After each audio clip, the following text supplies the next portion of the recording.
गांव में हरिया नाम का एक किसान रहता था। किसान का काफी भरा फुला परिवार था।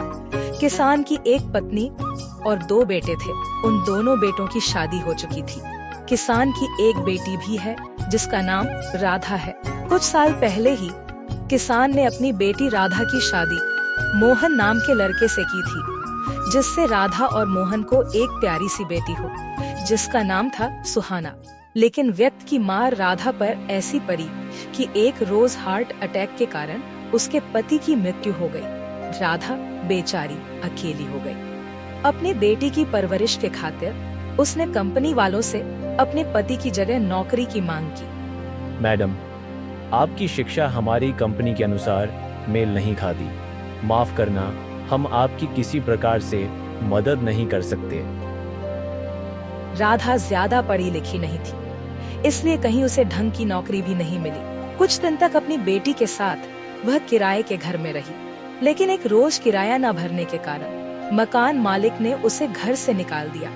राधा को कोई रास्ता नहीं सूझा तो वह अपनी बेटी सुहाना को लेकर अपने पिता के घर आ गई। मान, किराया न भरने के कारण मकान मालिक ने हमें घर से निकाल दिया। आप तो जानती हो हमारा आप लोगों के सिवा और कोई नहीं। हाँ मेरी बच्ची, भगवान ने बड़ा ही जुल्म ढाया है तेरे ऊपर, जो इतनी कम उम्र में ही तुझे विधवा कर दिया। माँ, पिताजी कहाँ हैं? माँ, मैं पिताजी से मिलना चाहती हूँ।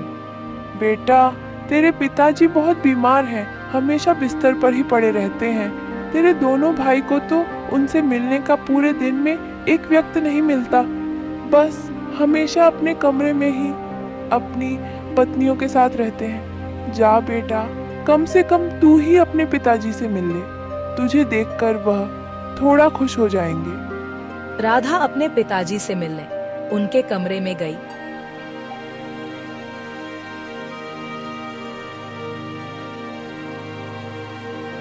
आखिर अपने पिताजी से मिलने का समय मिल ही गया बेटी।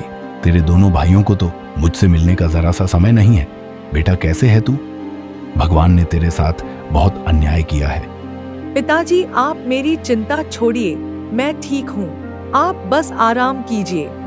वक्त की मर ऐसी पड़ी है मुझ पर कि अब मैं कुछ बोलने के काबिल भी नहीं रहा। बेटी, एक वक्त था जब तेरी दोनों भाइयों में से एक भी बीमार पड़ जाता था तो पूरी रात जाग जाग कर हम दोनों पति पत्नी निकल देते थे। और एक ऐसा वक्त है जो इन दोनों में से कोई हमें एक बार भी पूछने नहीं आता। आप चिंता मत कीजिए पिताजी, मैं हूँ ना। अब से मैं आपका पूरा ख्याल रखूंगी। अपनी नंद को बच्ची और सामान के साथ देख भाभी बिमला का तो मह बन गया और वह अपने पति रोहन से जाकर कहने लगी, लो आ गई तुम्हारी बहन, और बोरिया बिस्तर भी साथ लाई है। लगता है यही बसने के इरादे से आई है यहाँ। ऐसा लगता तो है, लेकिन अभी कुछ कह भी तो नहीं सकते। एक तो खुद के खर्चे पूरे नहीं होते, ऊपर से अब इनके भी उठाओ। राधा ने उनकी बातों सुन ली और समझ गई कि उसका यहाँ पर गुजारा ज्यादा दिन नहीं होगा। इसलिए उसने अपनी माँ से कहा, माँ, मैं नौकरी की तलाश कर रही हूँ। सुहाना को कहाँ छोड़ती, इसलिए मैं कुछ दिन के लिए यहाँ रहने आ गई हूँ। जैसे ही नौकरी मिल जाएगी हम किराए घर देख लेंगे। हाँ मेरी बच्ची, मैं तो खुद ही तेरे भाइयों पर बोझ हूँ। अब मैं तुझे क्या कहूँ। अगले दिन राधा गांव में काम मांगने जाती है। राधा ज्यादा पढ़ी लिखी नहीं थी, इसलिए कहीं उसे ढंग की नौकरी भी नहीं मिली। उसे गांव में एक अमीर सेठ के पास साफ सफाई का काम मिल गया। ऐसे ही दिन गुजर रहे थे। राधा रोज सुबह अपनी भाभी के साथ कामों में हाथ बांटा करती थे। दीदी, मैं रखी को लेने जा रही हूँ, तब तक आप खाना बना लेना और कपड़े धो देना। ठीक है भाभी।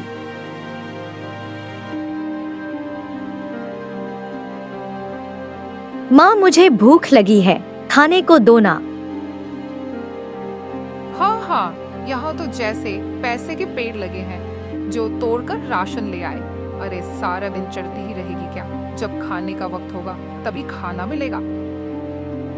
सुहाना रोते हुए वहाँ से चली गई। राधा उसे चुप करवाती है और रात का बासी खाना उसे खाने को देती है। एक दिन विमला अपने बड़े बेटे से बोली, रोहन बेटा, कितने दिन से कह रही हूँ, मेरा चश्मा टूट गया है। अरे आप तो ऐसे कह रहे हो जैसे मैं दिन भर फालतू बैठा रहता हूँ। मैंने तो ऐसा नहीं कहा बेटा, तुम तो जानते हो कि बगैर चश्मे के मुझे ठीक से दिखाई नहीं देता। हाँ मुझे पता है, घर में सिर्फ मैं ही नहीं हूँ, आपका छोटा बेटा राजू भी है, आप उससे क्यों नहीं कहती हो? ऐसा कहकर रोहन गुस्से में वहां से चला जाता है। तभी राजू भी वहीं से गुजरता है। बेटा राजू, तू ही मेरा चश्मा बनवा दे बेटा, बुढ़ापे में अब मुझे कम दिखता है। वो माँ, बात यह है कि अभी मेरे पास पैसे नहीं है और आपको तो पता है ना मेरी कमाई कितनी है, आप भैया से क्यों नहीं कहती?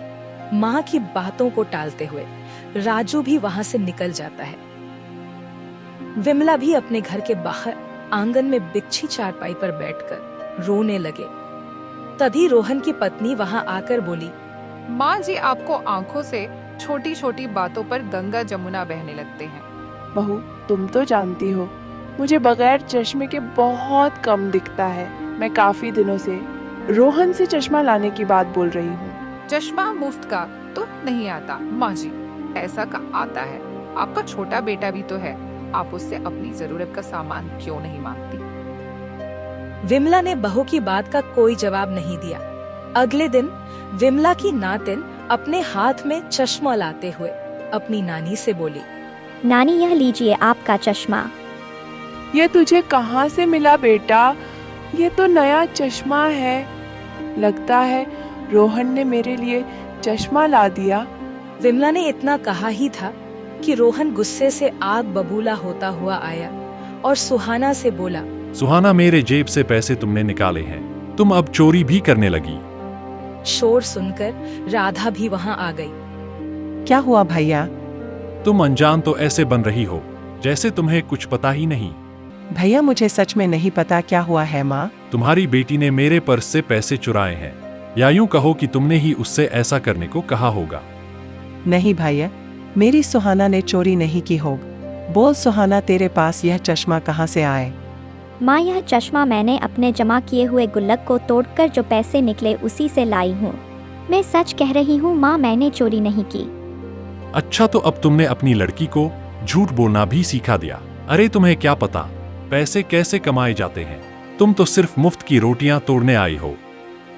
भाई के मुंह से ऐसे कड़वे शब्द सुनकर राधा अपनी बेटी को लेकर उस घर को छोड़कर चली जाती है और वही पास में ही एक किराए पर कमरा लेकर अपनी बेटी के साथ रहने लगी।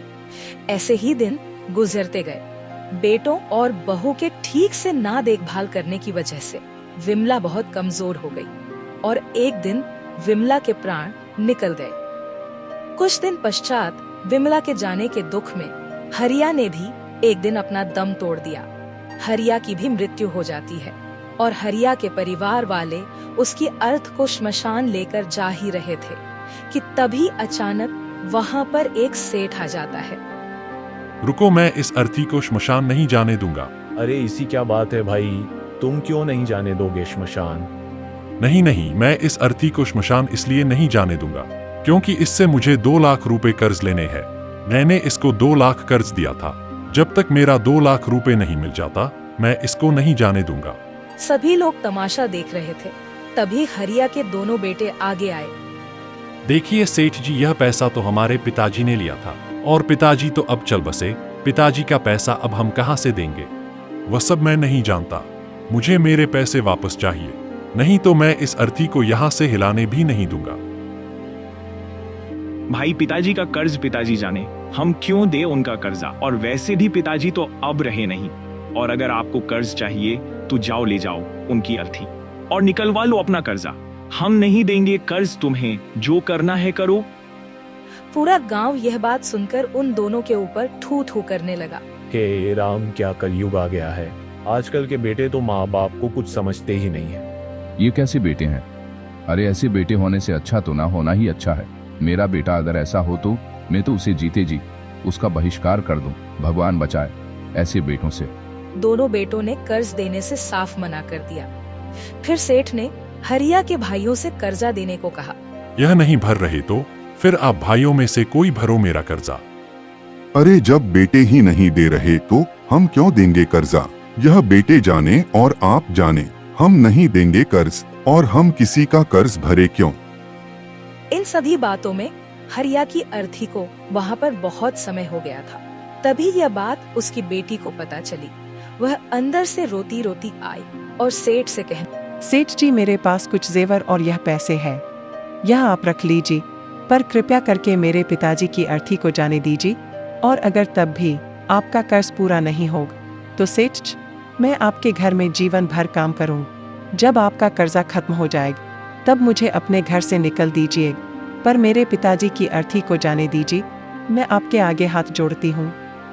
यह सब देखकर उस सेठ की आंखों में आंसू आ गए और वह राधा से बोला, देखो बेटी, बात ऐसी है कि मुझे तुम्हारे पिताजी से पैसे लेने नहीं बल्कि देने थे, लेकिन मैं जब पैसे लौटाने आया तो मुझे पता चला कि तुम्हारे पिताजी का देहांत हो गया है। मैं बहुत असमंजस में रह गया कि अब मैं क्या करूं, मैं किसको पैसे दूं, कौन है इसका असली हकदार।